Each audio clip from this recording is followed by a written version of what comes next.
மெய்யினுள் ஓர் சரணாலயம் ஆனந்த மெய்ப்பொருளில் அருளியது. 91 ஏன் பிரிவு? உள்ளும் புறமும் அறியா ஒன்றாய் உள்ளது நான் என்ன கேட்பது பதியே.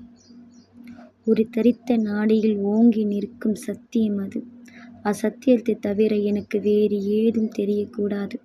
மாறாக அசத்தியத்தின் சத்தியம் நிறைந்த ஒருவராக மெய்வாழ்வு வாழ வேண்டும்.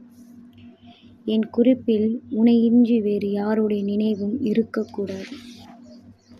நான் முக்தி நெறி அடைந்தாலும் அல்லது அடையாமல் போனாலும் உன் மெய்யைத் தவிர என் எண்ணம் சிதறக்கூடாது. உங்கள் வழியில் பயணம் தொடர வேண்டும். பேசுவது முன்னிடம் உறைவது முன்னிடமே இருக்க வேண்டும். உறங்கி எழுந்தாலும் உன்முகமே உறக்கத்திலும் உன் முகம் காண வேண்டும். ஊசி முனை வாசலுக்குள் உன் சுவாசத்தை மட்டுமே உண்ண வேண்டும்.